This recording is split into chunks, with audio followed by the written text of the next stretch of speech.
Well, folks, good day to you, one and all, and welcome to West Province Sports and GT Masters Season 7, round number 3. Coming to you live from the Second Year Productions studios. Joining us, Mike Sideman from Rage Productions, Go Starsy, and Oval Track Racing throughout South Africa. FC Niva, good evening to you. Good evening, Gaza. Good evening, everybody at home. Lovely to be back in the Second Gear studio for another exciting round of the Sports and GT Master Series. And then the voice of West Province Motorsport, man, that's going to be going live Sunday at Kalani International Raceway with the Motor Show. He'll be joining us in a couple of seconds from now. You can just say hi to us. Frankie, good evening to you. Gaza and FC and Tiny from Tiny's Pit Box. Hello and welcome. We're going to have a great one this evening. Yep, no doubt about it. So Zandfoort in the HDPs, the circuit park Zandfoort. And FC, you say this is one of the older versions of this actual circuit. The circuit starting out a long time back, in fact, in 1940, and hosting the Dutch Formula One Grand Prix from 1952 to 1985. Yeah, well, the official opening of the circuit was in 1948 in August. So that's 74 years ago that the circuit's been up and running. And this layout that you see here is one of the slightly older versions, right up until just before we welcomed Formula One back last year. And the reason we know this is if you look at turn number 3, where today in Formula One you've got that awesome positive camber banked corner where Alonso was the first one to realize how quick that outside line through that corner is. And this one missed the barrier doing it. Yeah, and this circuit, the one that we are actually racing on this evening, does not have that bank corner at turn number 3. Well, here we go. There's the inside line, not the inside story on that one. Jaco Steyn out on circuit. Let's have a bit of a closer look at some of these liveries on the cars. Robbie Teens out there once again, and another one of the major success stories is getting quicker and quicker. Raymond Duggan also out on his sighting lap is Ian Riddle. Lovely paint job on that motor car. Be nice if we can pick up some of during the course of tonight. A nice close-up. Look at that. Oh, beautiful livery. That's beautiful Audi colors on there, which is exciting news, seeing as how Audi announced their official partnership with Sauber from 2024, which they'll eventually then become the Audi Works team in 2026. Yeah, that will be happening. Jan Spammer's out there as well, one of our super quick guys out there, Mr.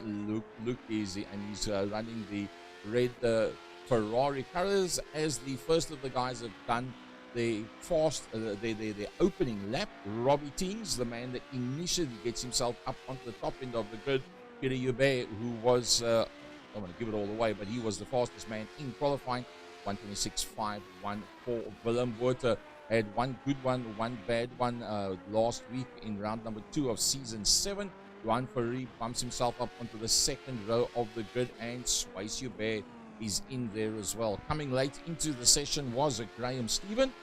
He finds himself 0.7 off. Luke Lucchesi gets up alongside Johan Ferrari.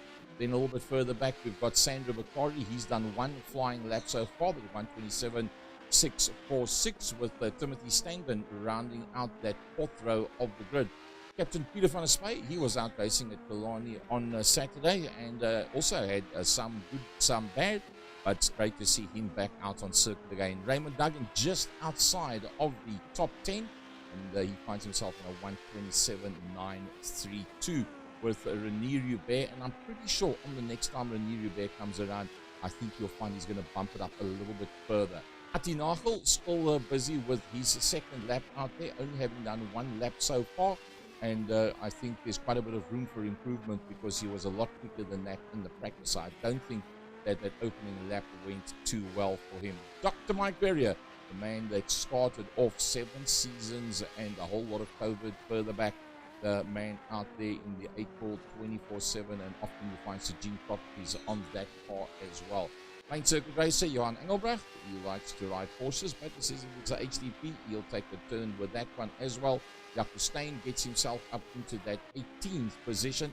But Frankie, Peter Hubert, once again, one of the quickies out there. Now, as Jaco Steyn said to us the other day when we were chatting off air, Jaco said, quote unquote, I'm quick in the slow cars, but I'm slow in the fast cars. Well, Peter Hubert is very quick in the fast cars. Well, yeah, I guess every driver car combination it differs, and certain cars and certain circuits suit certain drivers as well. And that's what makes motorsport so interesting because you can be quick in a certain car on a specific circuit, and then a different car on a different track, then it doesn't quite work out for you that way. Luke Lucchesi sitting there in that fourth position with a 126.554. And then Willem Botha in car number 4 sitting out there in that fifth position with a 126.757. Almost 6 minutes done in the 10-minute session. As we have a look here at Graham Stephen, he's in P6 with a 126.768 so far, with 4 minutes left in this qualifying stint. Well, Frankie, just before you mentioned Luke's name, I was going to bring him up and saying that, in the past seasons that we've had, 6 seasons to go, we've had people that absolutely dominated the racing. People like Luke, Johan Fourie, Francois Hubert. They're still up there. But after 7 seasons, we are now starting to see some of the other guys encroaching on those top positions. Somebody like Peter Hubert, who solidified that top position on a 126.321, 1/10 of a second ahead of one of some of the best racers we know out there, Johan Fourie, who's currently in that second position on a 126.429. Yeah, last week was a bit of up and down. Jaco Steyn as well. The first race of last week, Wednesday, he brought that car home in P1, and then sadly in the second race made contact with Mike Verrier and went from 0 to 0 very quickly. But yeah, even he's busy working his way up the leaderboard compared to last week Wednesday. So we're looking at Rainier Hubert. He sits there in that 16th position with a 128.070, and he's 1.7 seconds behind provisional pole sitter Peter Hubert. That's out there on a 126.321. Yeah, look, only 2.5 minutes left in this. Is anybody going to be able to catch Peter Hubert there? As you only get 2 laps to put up a time out here for qualifying. We see there Peter Hubert, Johan Fourie, Francois Hubert, all of them already done with their qualifying as they show the grey names. Lucchesi still out there. Mike Verrier parks it there on the main straight, heads back to the pits as some of the guys are still out there. Lucchesi, we still see him. His name highlighted there. We're riding on board there with Ati Nagel, who's trying to improve on that 128.162. Yeah, his last lap was a 129, and that's Ian Riddle. That's all the way down in 21st position, followed there by Eugene Manouk in the 22nd position with a 131.004. Raymond Duggan sitting out there in the 071 car in that 13th position, the 127.685, and he's 1.3 seconds behind pole sitter Peter Hubert. Jan Spalmer still out there as well. He's currently in that 10th position on a 127.284. That is 9/10 of a second off our pole time, but still a good time there from Jan Spalmer. Jan Spalmer improves, goes up to 7th on a 126.865 to put him into P7. Yeah, it was in P10. He's moved up into that 7th position, as FC was saying there in the 003 or 003 car.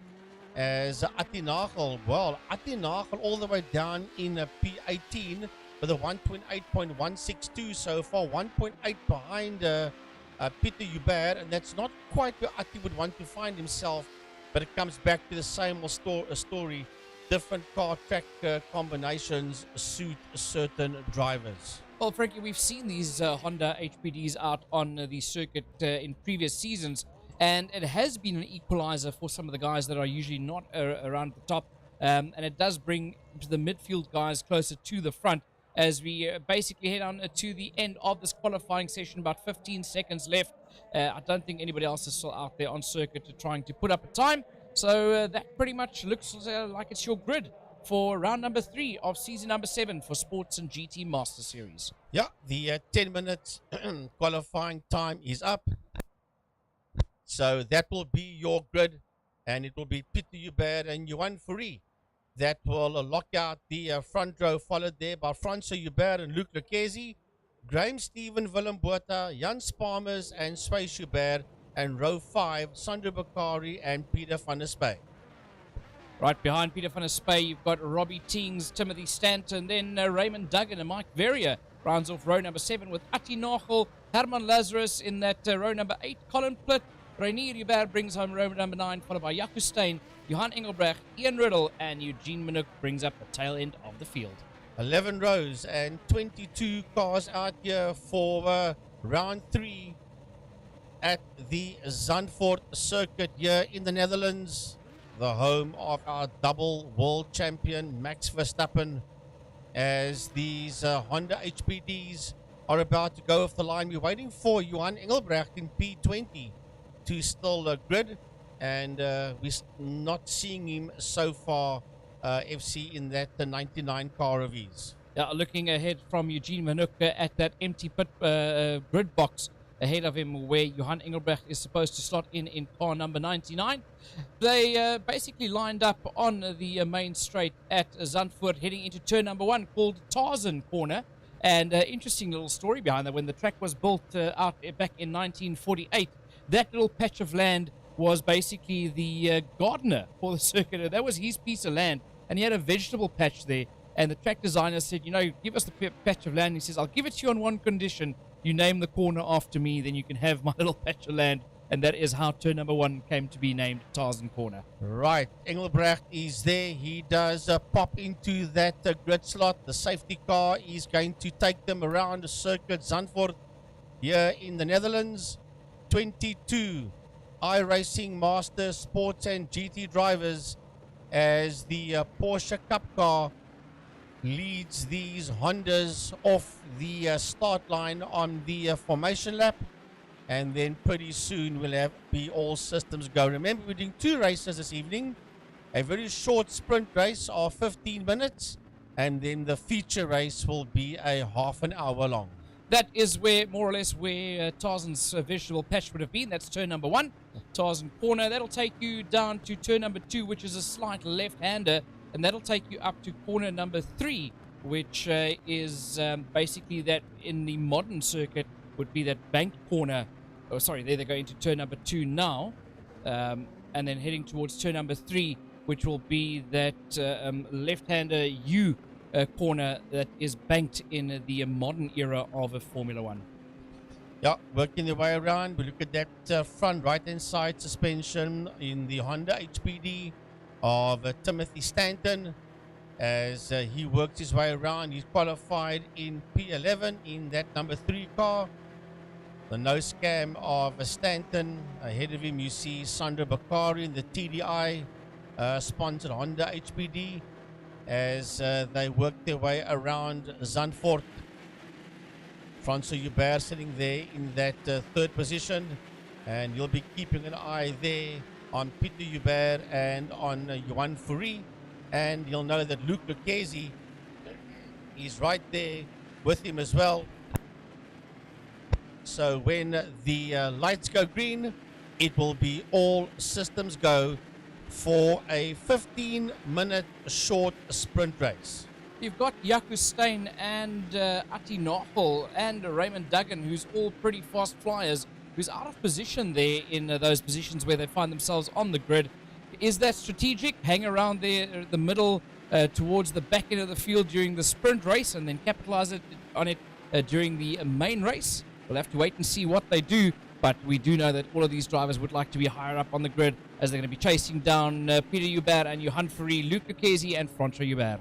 Right, we're looking back from Johan Fourie at Luc Lucchesi, and he's got Francois Hubert there on his right-hand side. There is Peter Hubert. Johan Fourie is going to drop the hammer shortly. Busy working their way around. We are heading towards the end of the lap now. They're going to have to box very nicely and very neatly. Remember that the 777 car is actually a car that's in pole position, and that is Peter Hubert. Johan Fourie is there in 2nd pole.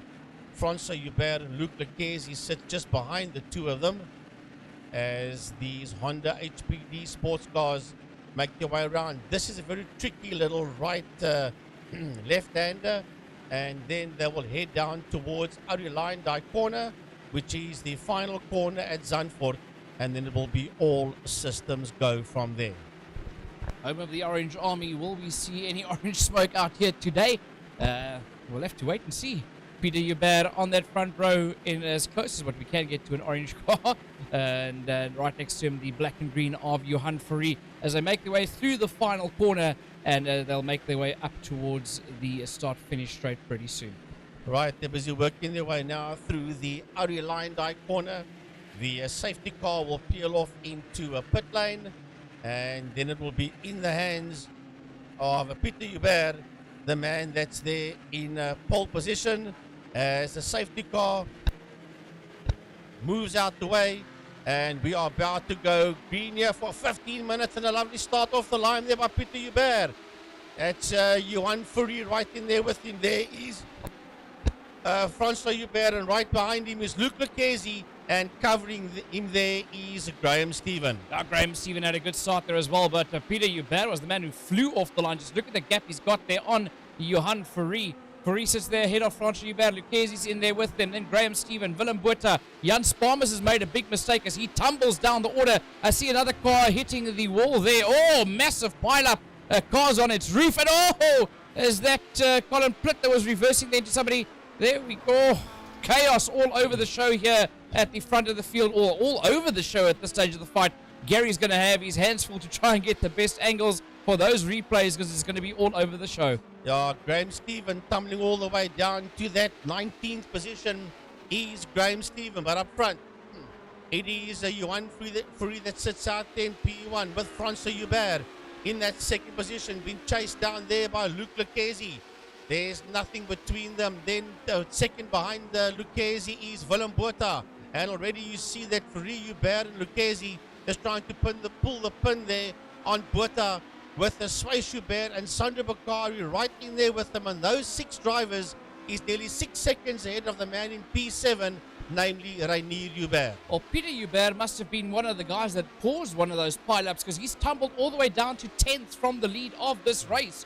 And, just not having a good time out there. Luc Lucchesi's in trouble. He's in the pits, so he must have made contact with somebody somewhere along the line. And that's opened the door for Fourie and Francois Hubert to make their way up into those top 2 positions. Swais Hubert sits there in that 3rd position with Sandro Bakari finding himself in a very favorable 4th position.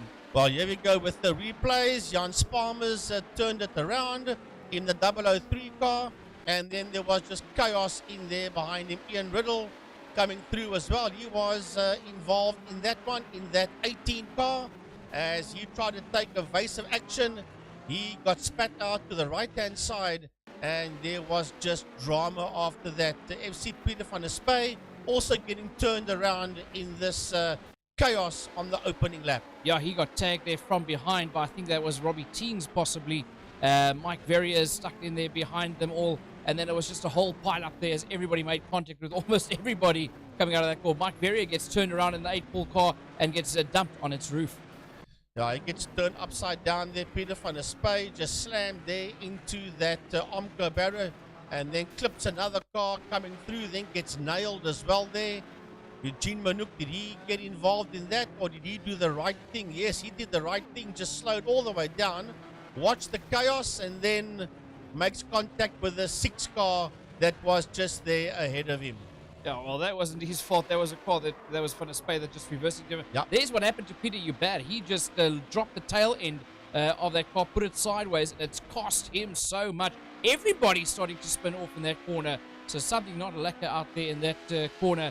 Peter van der Spey battling out there with a handing on that car as he tries to make his way back to the pits.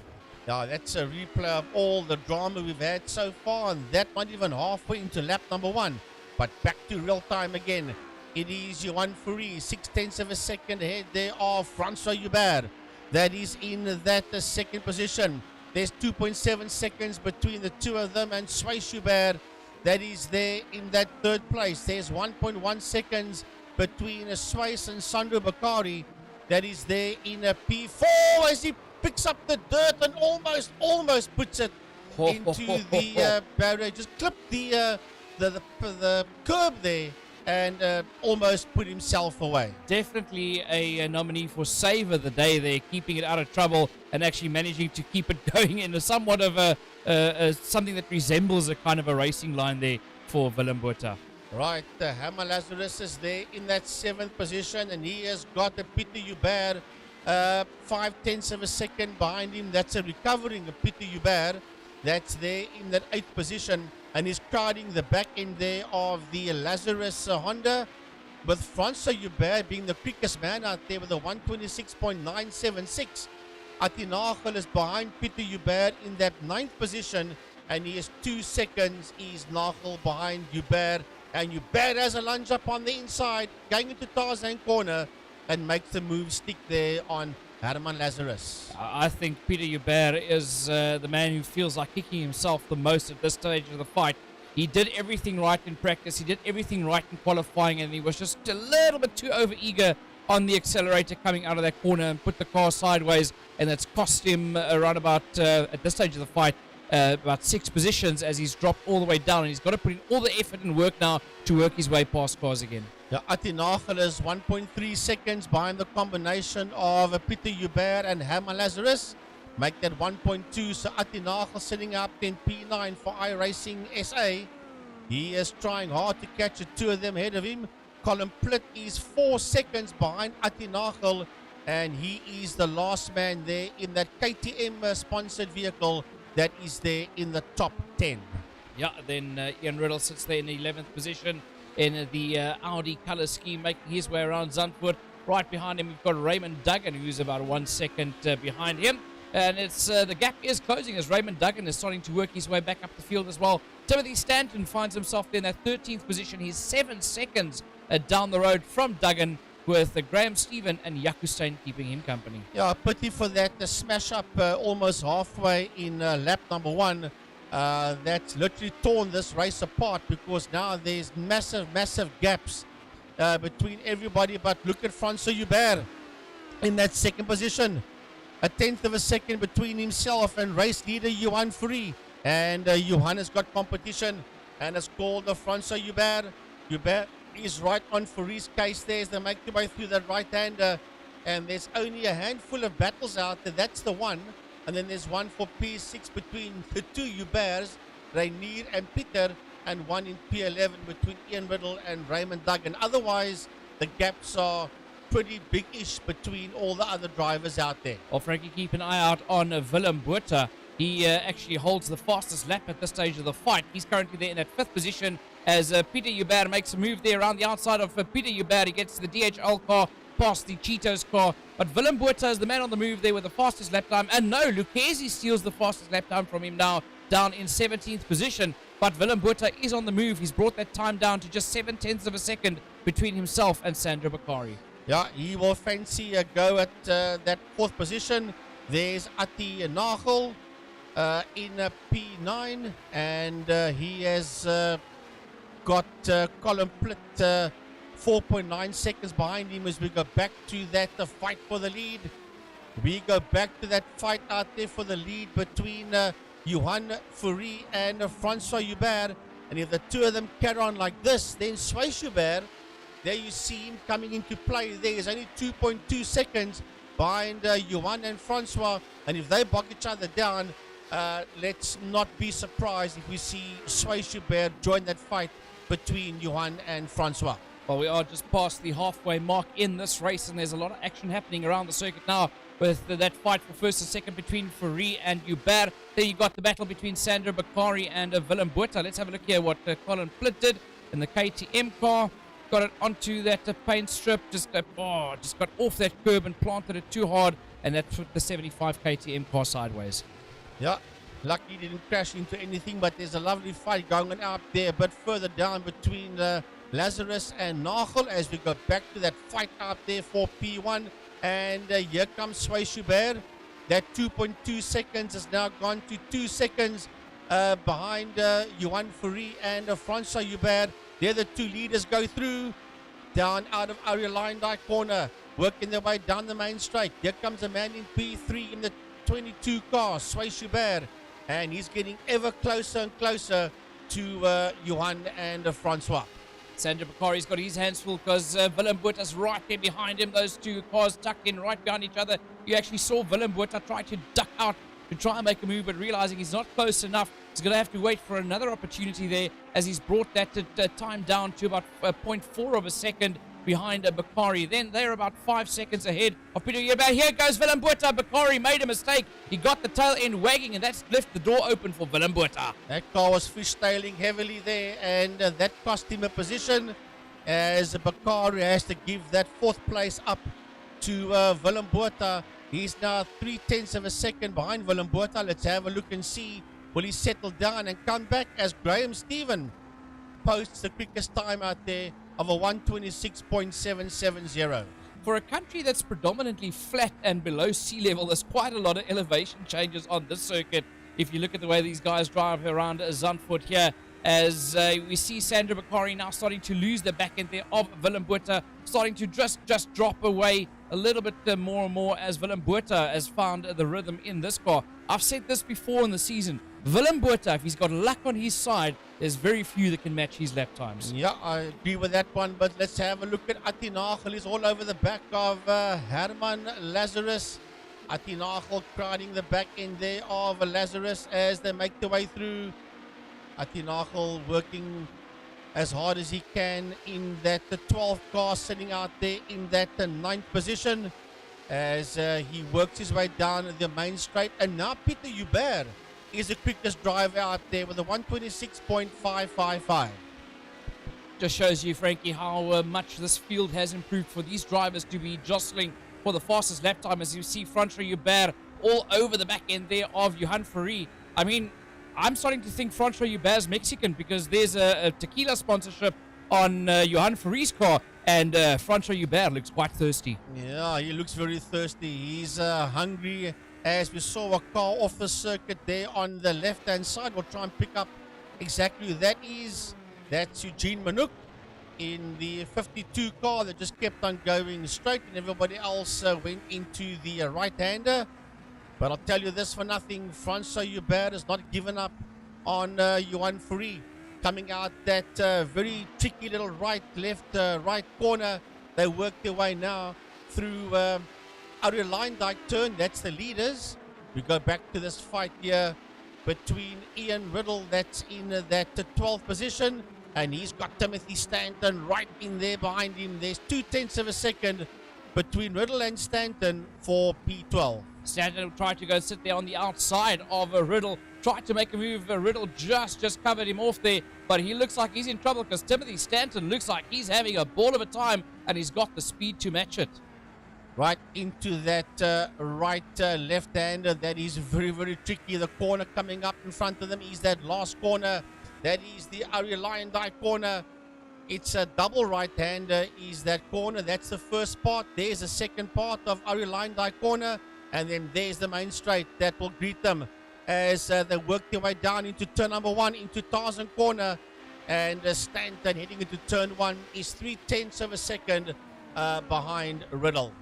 Riddle tried to close off the line. He runs it a bit wide, leaves the door open there, but it looks like it worked for him as Stanton just can't get close enough to try and get his nose up on the inside. But Stanton is not letting Riddle get away from it. Going into turn number 3, they go around that corner, and you can see Timothy Stanton's desperately trying to get out from behind Riddle to make that passing maneuver. He looks like he's really enjoying these cars, and Riddle's going to have his hands full for the rest of the lap.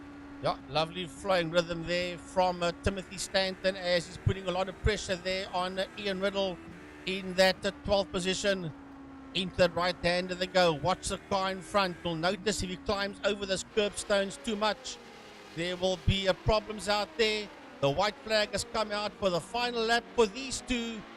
Johan Fourie, Francois Hubert, 0.1 of a second between first and second as we start the last lap. We are on the last lap of 10-15 minutes in this race, and Johan Fourie is leading this one, but he's just managing to stay ahead there of Francois Hubert. Hubert looks super duper quick. He looks like he wants to apply the pressure. He's going to try and make a move there, and Fourie covers him off. This is going to be a lap-long battle for those top 2 positions. Well, we've got to stay with this one because that is very, very close and exciting indeed. Johan Fourie, Francois Hubert. There's another fight a bit further on between Plitt and Duggan. There's 0.2 of a second there as we watch Stanton, Timothy Stanton, And Timothy Stanton's all over the back of Ian Riddle. And here comes Graham Stephen as well. And that is the fight for 12th position. Two dogs battle for the bone, and the third one walks away with it is Graham Stephen. Has managed to get past there, but back to the front of this race. Johan Fourie ahead of Francois Hubert as they make their way into the final corner. Will Johan Fourie be able to fend off the attack there from Francois Hubert? They're right by each other, going through the last corner towards the main straight they go now, and it is going to be Johan Fourie that takes the checkered flag ahead of Francois Hubert in P2, 0.1 second ahead of Francois Hubert. Swayze Hubert brings it home in third, followed by Willem Botha and Sandra Bakari. Sandra Bakari coming home in P5. Peter Hubert finishing there in that 6th position. It's a lonely P7 for Reinier Hubert as he finishes his race 2.1 seconds behind Atti Nagel. That ends then 8th position. And then Herman Lazarus crosses the line. Colin Plitt has got Raymond Duggan all over his case. Will Plitt get his nose ahead of him? No, he won't. It'll be... yes, he does. Plitt gets to the line ahead of Duggan, 200ths of a second between Colin Plitt and Raymond Duggan. Now heading towards the line there is Graham Stephen, Ian Riddle. Graham Stephen finishes in 12th, followed by Ian Riddle in 13th. Timothy Stanton left to be happy there with 14th position after battling it out there with Riddle, but Graham Stephen catching them all off guard. Jaco Steyn will bring it home there in 15th, just ahead of Luke Lucchesi down in 16th. Robbie Teings will bring it home in 17th. He's about 10 seconds down the line with Peter van der Spey in 18th and the last runner on the lead lap. Yeah, Peter van der Spey. Oh, man, you know what? If it wasn't for bad luck, he'll have no luck. That's for sure. Peter tries so hard, gives his best, and how many times this season must Peter find himself in the wrong place at the wrong time? So you've got to feel there for Peter van der Spey. So there you have the official results from race number 1 for the Western Province Sports and GT Master Series. Johan Fourie brought it home in P1, Francois Hubert second, Swayze Hubert in third, with Willem Botha and Bakari rounding off your top 5. Right, that is the top 5 as we get ready for the feature race. This will be a half an hour long. And remember, this is the way you ended race number 1. There's no pole invert for the first 6 or first 10 or first 12, whatever the case may be. The way you finish race number 1 is the way you start race number 2. And this is exactly what Johan Fourie and Francois Hubert will love, starting on the front row of the grid. Right, so there we have second row, Swayze Hubert, Willem Botha, Sandra Bakari and Peter Hubert sits there on row number 3, with Reinier Hubert and Atti Nagel row number 4, and Herman Lazarus and Colin Plitt rounding off your top 5 rows. Then Raymond Duggan and Graham Stephen, row 6, Riddle and Stanton, row 7, Steiner Lucchesi, row 8, Teings and Van der Spey, row 9, Spalmers and Engelbrecht, row 10, Manouk and Verrier in row 11. Everybody on the grid, and the pace car will take them on another sighting lap there around the Zandfoort circuit in Holland. Well, actually the Netherlands. The Holland is just a province within the Netherlands. Right, we're going to see this tremendous fight between Johan Fourie and Francois Hubert as well. Remember, this is a half an hour FC, so I'm wondering if a pit stop might not come into play in this one. Yeah, we'll definitely have to wait and see what happens. We usually see a pit stop around about 24 to 25 minutes into the race when we do a full 45-minute race. So, do the guys have enough fuel to do a complete 30-minute race, or will we see some tactics here? Has somebody fueled light to try and maybe do a quick pit stop like a splash and dash without losing too much time? We'll have to wait and see. Time will tell as the Porsche leads them around on the formation lap. Atti Nagel sitting all the way down in that mid-pack. There is Jan Spalmers in that 003 car, finds himself in 17th position.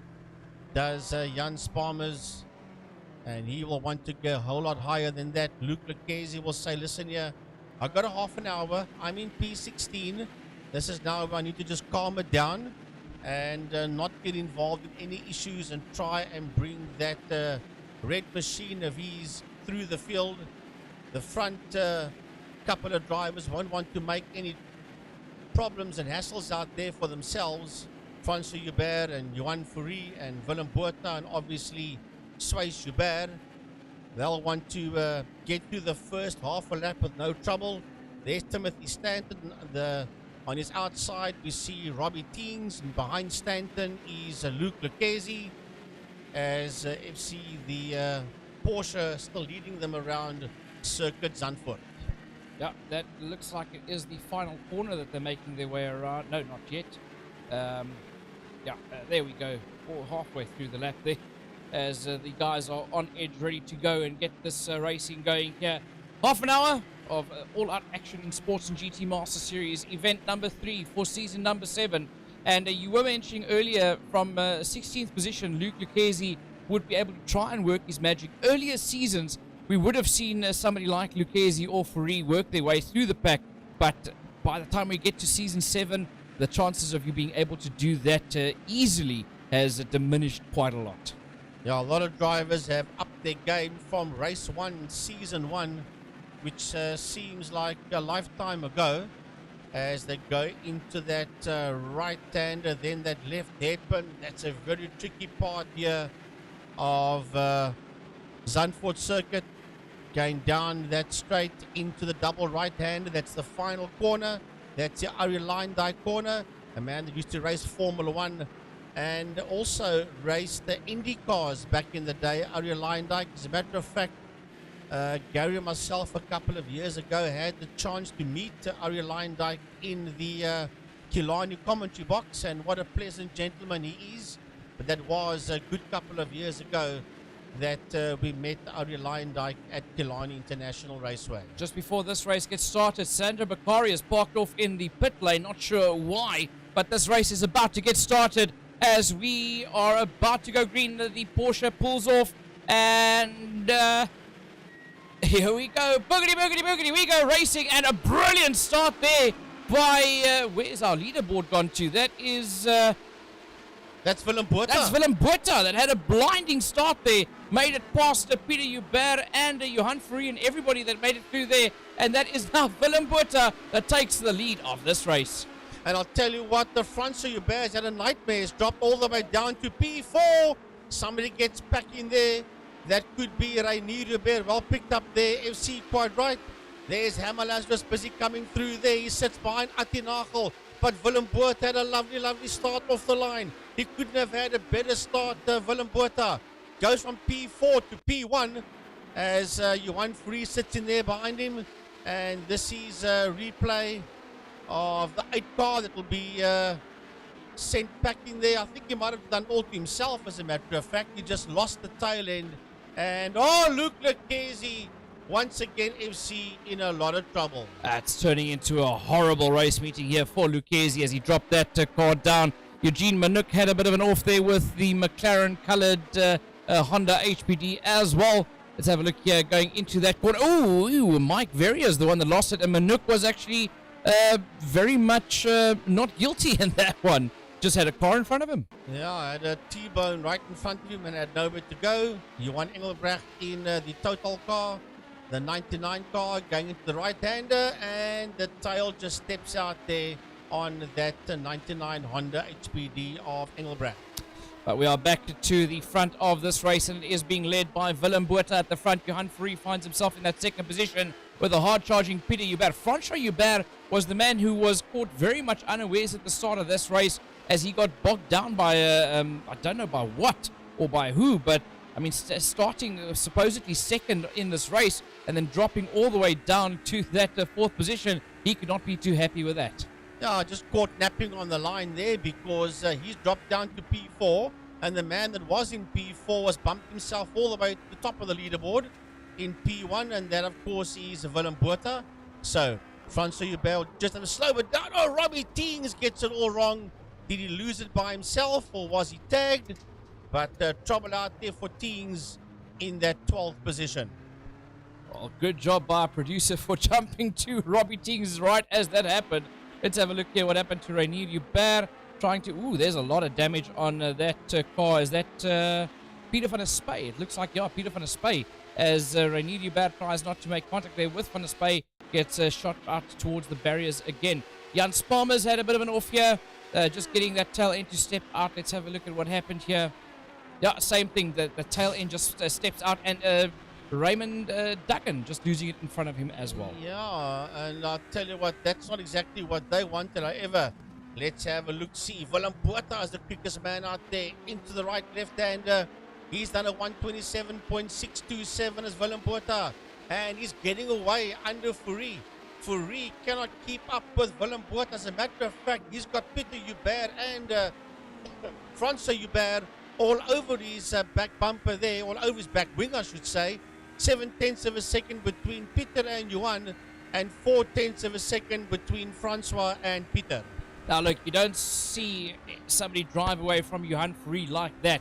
Is this now where strategy comes in? Is Johan Fourie, Peter Joubert, and Francois Joubert, and all the guys behind them holding back slightly to try and save fuel and maybe catching out the likes of Willem Botha? Ooh, massive contact there between Jan Spalmers and again Mike Verrier being caught up in that as well, as there's a lot of damage out there. But yeah, is Willem Botha being caught out with an unnecessary pit stop, allowing him to pull that far away of Johan Fourie? We'll have to wait and see. We'll have to really wait and see. We've only done 4 minutes in this half-an-hour stint.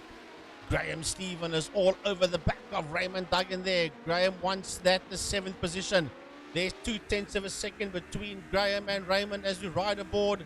That's the cockpit cam there of Graham Stephen, as Eugene Manukes on the right-hand side finds himself looking at the scenery.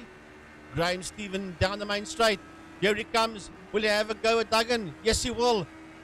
Up on the inside.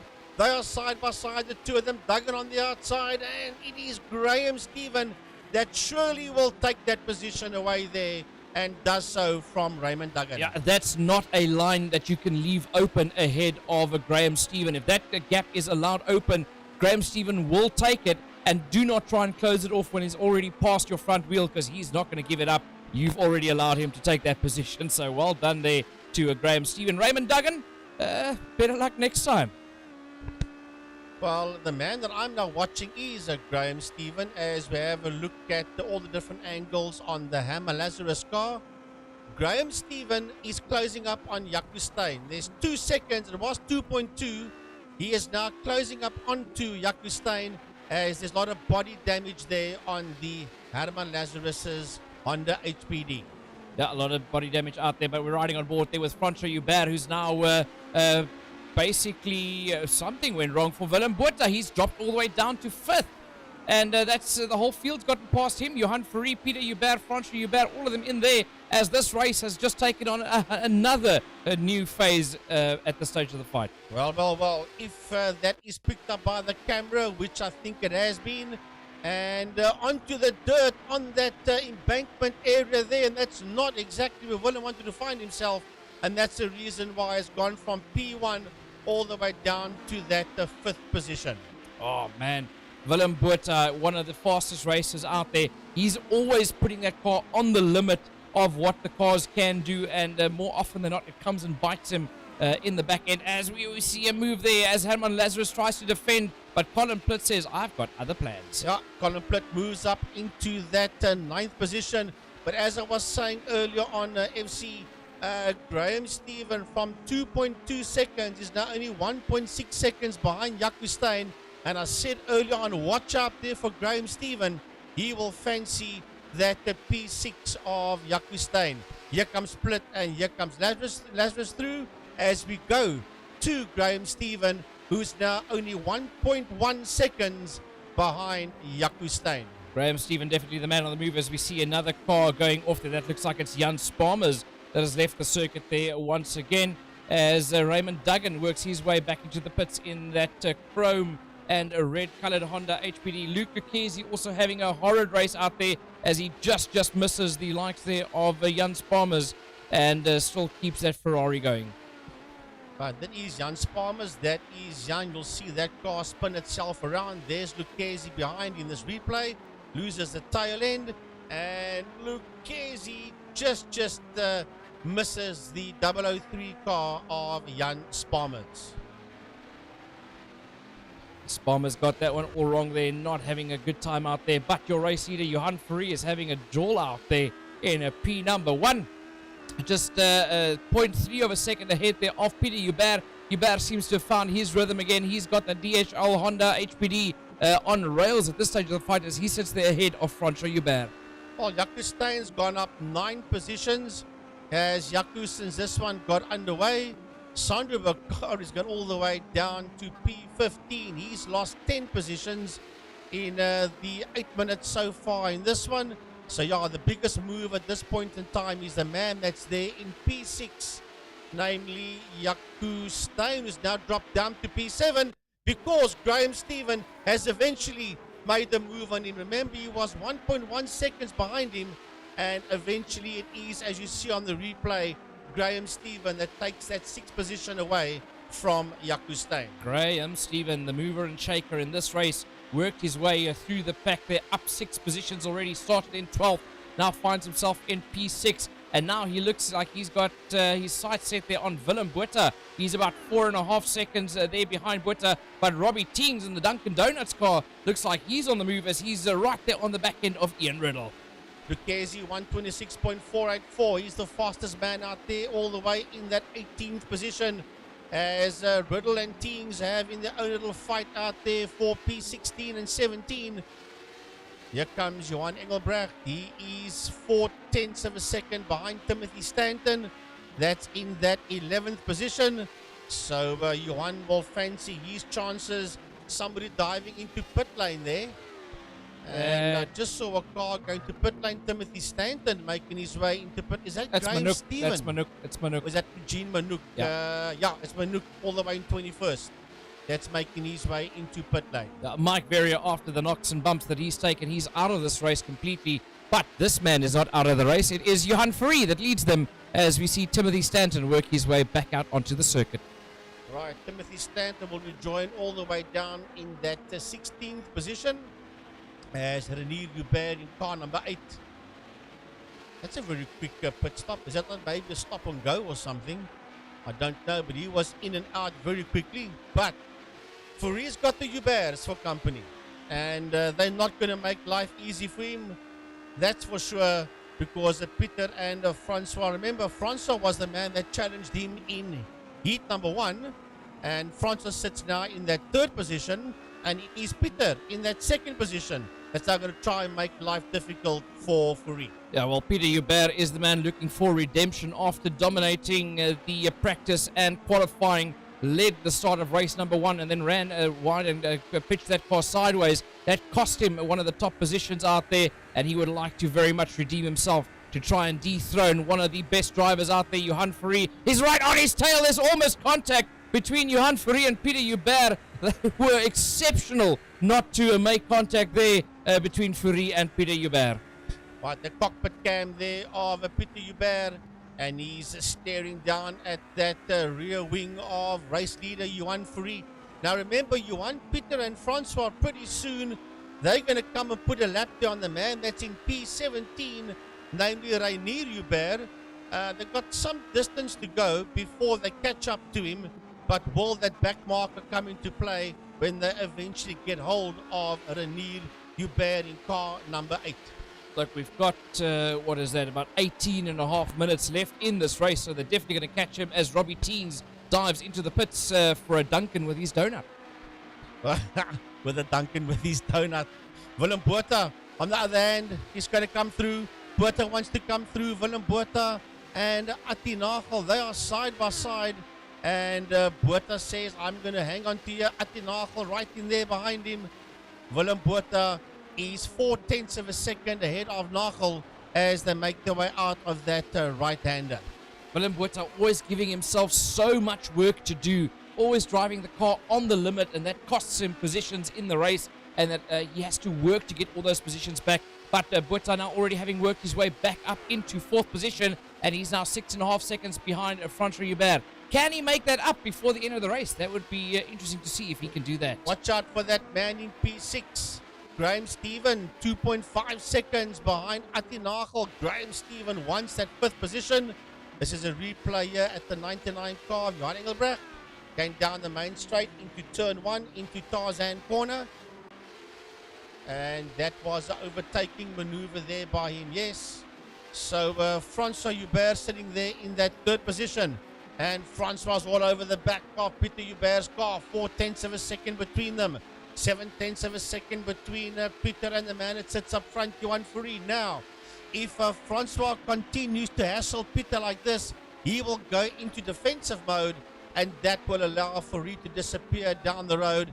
However, Sway Hubert is all over the back, crowding the back end there of Jaco Stein's car for P7 and 8, and 3/10 of a second between Jaco and Swayze. Yeah, Swayze Hubert right up against that back wing at one stage there as they make the way down the main straight now towards turn number 1. Across the start finish line they go to start another lap.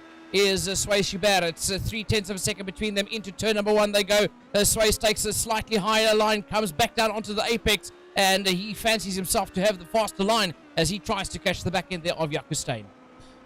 Not much between the two of them, between Jaco Steyn and Swayze Hubert. As a matter of fact, P5. Watch out for Graham Stephen in P6. He's only 1.1 seconds now behind Attinagel. There's Graham Stephen. He's got missile locked there on Attinagel. It's a second. It's going to be under a second shortly between the two of them as Swayze Hubert and Jaco Steyn are still going one-on-one here with each other. Yeah, Swayze Hubert has taken that position from Jaco Steyn. Jaco Steyn had no answer for the Alpine-sponsored Honda HPD there of Swayze Hubert as he now immediately starts trailing off in that G-Drive Honda. But up ahead, it is Graham Stephen who's on the move. He's basically taken a second and a half out of Attinagel on just one lap. Graham Stephen, he's got one thing in mind, and that's to make it to the front of this field before the end of the race. Put a lap there for on Ian Riddle, Dieter Graham Stephen. And the last lap for Atti was a 128.4 and a 127.3 for Graham Stephen. And there is now 4/10 of a second. Make that 3/10 of a second. Is going to close dramatically as they head down into turn 1, into Tarzan corner. And you wouldn't bet against Graham Stephen moving up into P5. But once he's there, he's got a bit of a mountain to climb to catch Willem Botha.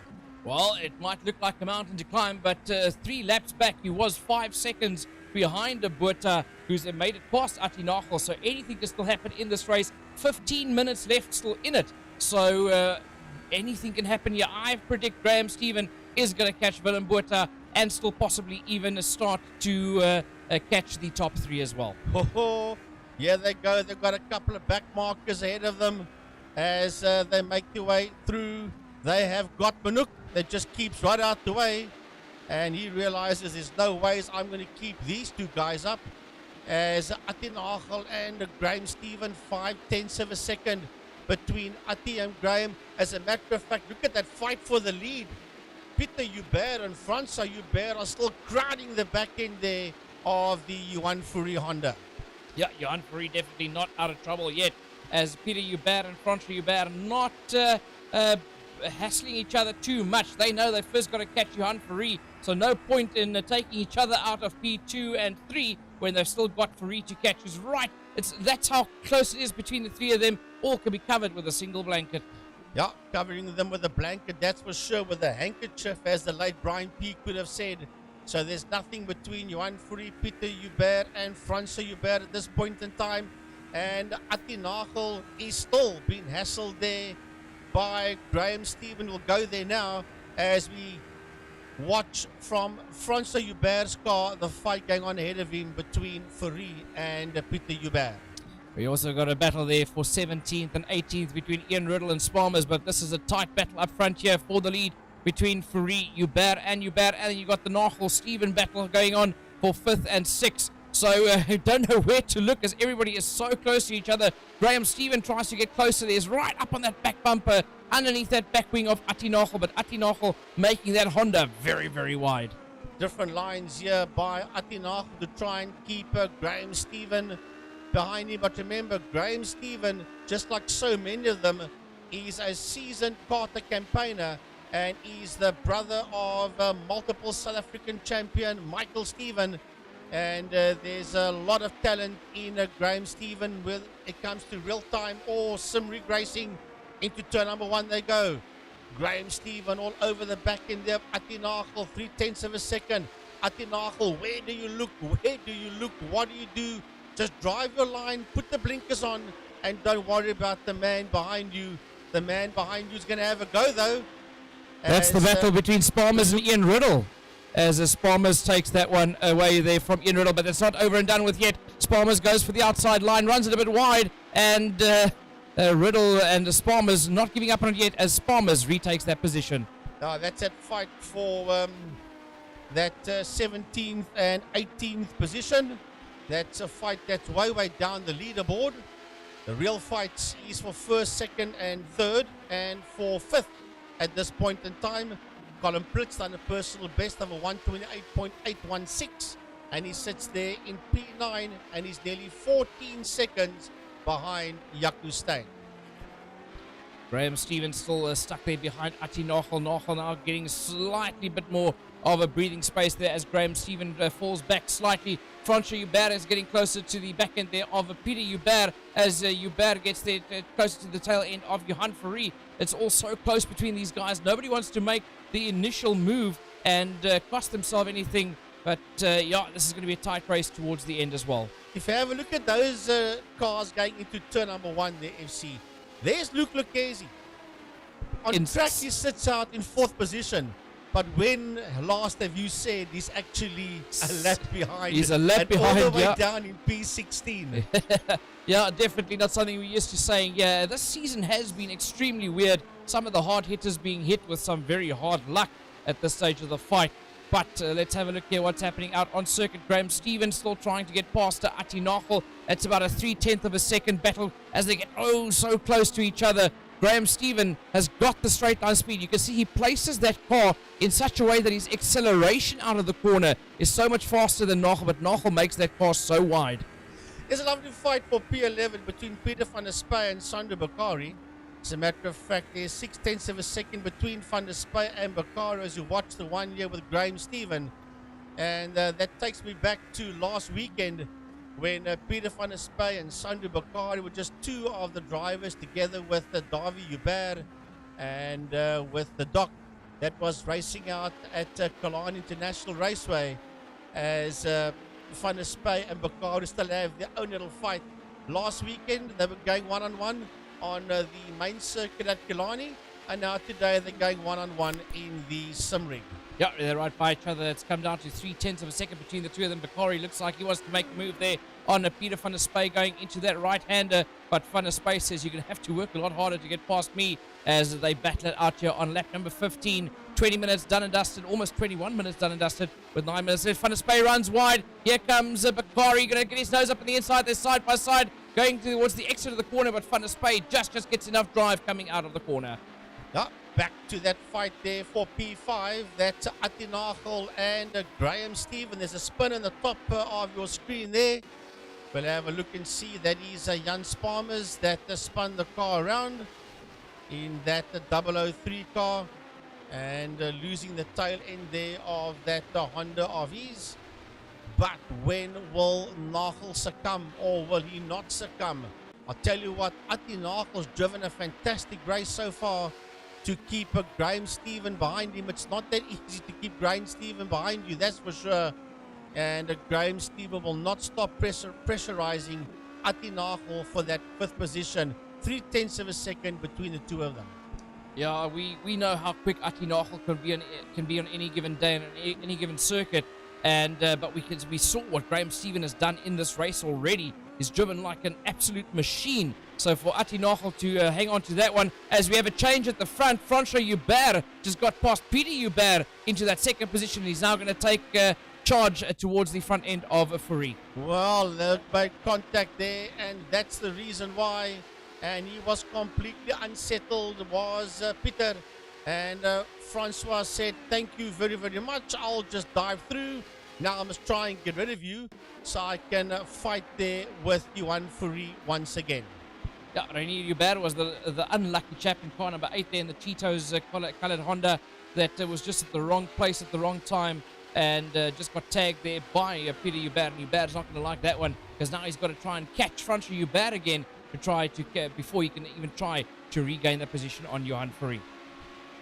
Well, Peter van der Spey and Sandro Bakar is still going one-on-one, and van der Spey is not getting away from Bakar. Oh, and he puts the wheels on the dirt as I so speak, and that cost Peter van der Spey dearly as he slams into the Omco barrier. Van der Spey will be kicking himself for that one. He had Sandro Bakari covered off. That allows Timothy Stanton to make his way past as well. Just got it wrong coming through that corner, got the wheel onto the dirt right about there, and that's put the car into an uncontrolled slide into the barrier, and yeah, that's basically going to cost him very, very dearly. So Sandro Bakar all the way up into that 11th position. He's 11 seconds ahead of Stanton and 5 seconds ahead of Engelbrecht. That's in P10. So he's in no man's land there at this point in time. But Johan Fourie, he's got a 5.2 second lead there over Peter Hubert in that second position, who's taken that position back from Francois. Something major happened because they weren't that far behind Johan Fourie, and now all of a sudden they're all 5 seconds behind. Let's have a look here what's he. Oh, that's what happened. Oh, Francois Hubert actually lost it, collected Peter Hubert, and they both dropped down there as Lucchesi and Renier Hubert unlapped themselves. That's given Johan Fourie all the breathing space in the world, and basically now leaves Peter Hubert and Francois Hubert in a 2-horse race for second and third. Well, that's a very tricky right-hander which goes into the left-hander before they go into the Aurelien corner. And that is not an easy piece of tarmac there for them. But Graham Stephen, 0.5 of a second behind Atti Nagel. And Graham was probably saying to himself, now, when am I going to be able to get my nose ahead of him? Well, I'll tell you this for nothing. Atti Nagel is a damn good race driver, and it's going to be very, very difficult for Graham Stephen. We got Sandra Bakari into pit lane as well as Jan Spalmers. But Frankie, while you said Graham Stephen there on Atti Nagel, Francois Hubert's not going to be too happy because Willem Botha is just 0.7 of a second behind him. Yeah, because of that situation, that's brought Willem Botha into play, and there is less than a second between the two of them. There they go down the main straight. Francois, well, a 136.2, that's understandable. He was in trouble. And now he does a 127.6 and Willem a 127.3. So Willem Botha was quicker out there on the last lap between himself and Francois Hubert. And then as we say that, Willem Botha goes and makes a mistake. Like I've said countless times before, Willem Botha, his own worst enemy. He had that in the bag. He just had to keep it going, and he would have caught Francois Hubert going down the long main straight into Tarzan corner. And Willem Botha decides to go doing some gardening along with Tarzan. Yeah, so he and Tarzan's having a bit of fun out there in the garden. Jaco Steyn not having fun, bouncing over the grass, over the sand in the 88 car, and then does a lovely slider and gets that Honda back out on track once again. So the fight for P6 is on.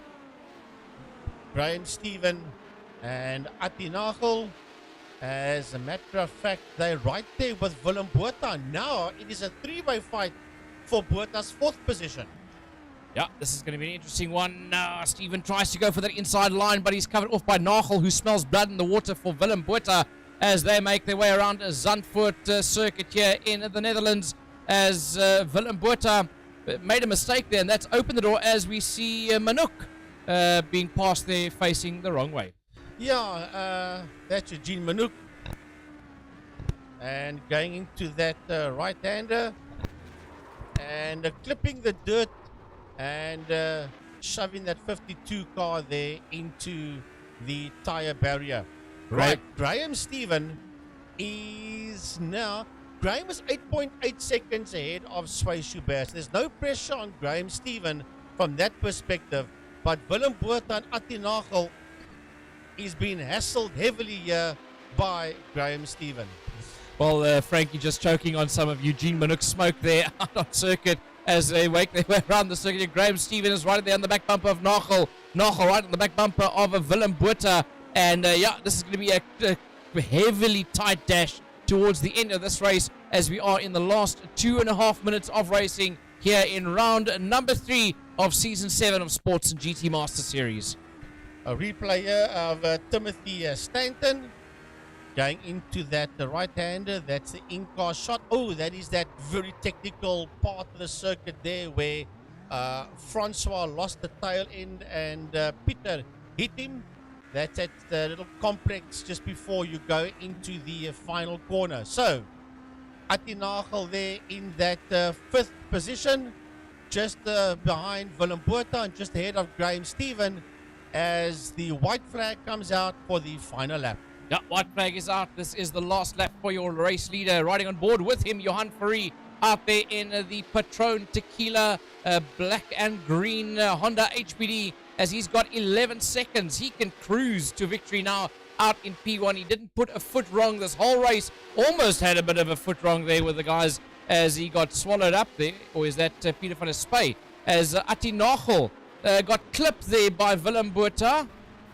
And that's taken both Nagel and Graham Stephen out. But Stephen at least got past Nagel. Yeah, I managed to slide it around and get on the track. Not the way I wanted to get past Atinagel.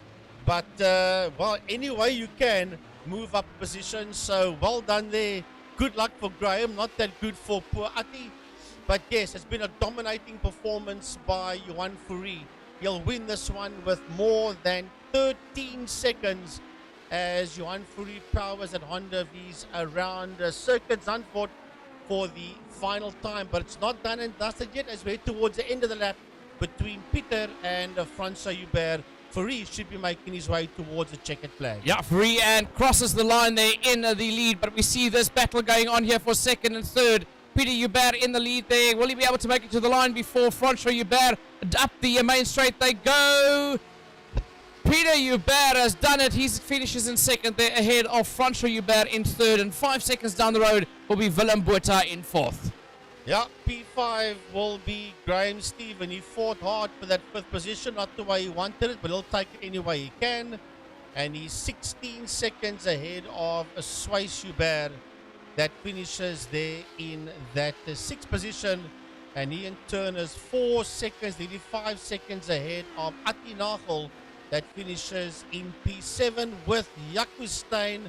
No, it shows that Steyn just pipped Nagel at the checkered flag. Yeah, right on the line there, you can see the damage on a Nagel's car. That's a very chrome Honda HPD that finishes there in that 8th position ahead of Colin Plitt.